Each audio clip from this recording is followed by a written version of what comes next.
Monsieur Hemlers, bonjour. Bonjour.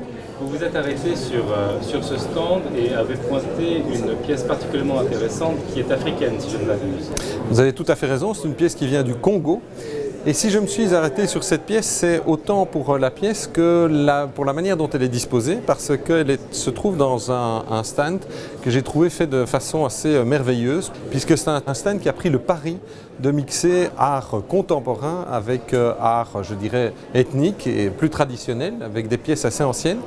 Et j'ai beaucoup aimé la manière dont le stand a été construit, puisqu'il est un peu à l'image de ce qu'on rencontre dans le métier que je fais par ailleurs, qui est le métier d'assureur, où des personnes aiment ce côté cocoon, aiment ce côté intimiste de l'œuvre d'art. Et cette pièce qui est apparemment, et je ne suis pas professionnel, mais qui est apparemment une pièce assez unique, qui est superbe, d'après d'autres professionnels qui sont présents sur la foire, elle est placée au centre de ce coffret magique, je dirais, et c'est ça qui m'a beaucoup plu. J'ai beaucoup aimé toute la disposition, ça a été vraiment mon coup de cœur, ce stand. Et celle-là, elle est vraiment unique parce que, indépendamment de ce qu'elle peut avoir comme valeur ethnique, je trouve que on se pose la question dans nos cultures occidentales de savoir finalement qu'est-ce que c'est.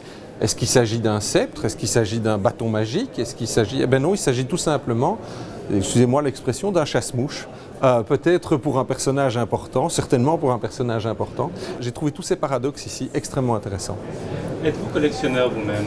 Collectionneur, c'est un grand mot. J'aime les belles choses.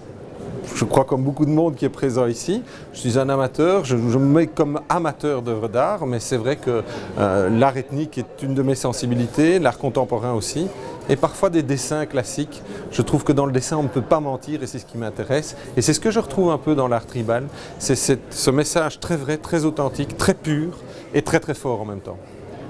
En fait, ce que vous semblez apprécier dans ce stand, c'est un peu à l'image de la foire. Exactement, c'est tout à fait ça. C'est un éclectisme qui est présent à travers l'ensemble de la foire. Vous avez ici, comme on dit dans une publicité bien connue, un peu de tout. Mais ce peu de tout, il est chaque fois représenté de la plus belle manière qui soit, avec beaucoup de goût, beaucoup d'esthétique. Et finalement, ça crée une ambiance extrêmement forte, une ambiance très universelle, très humaniste, que j'apprécie énormément. Monsieur Hemlers, merci. Avec grand plaisir, merci à vous.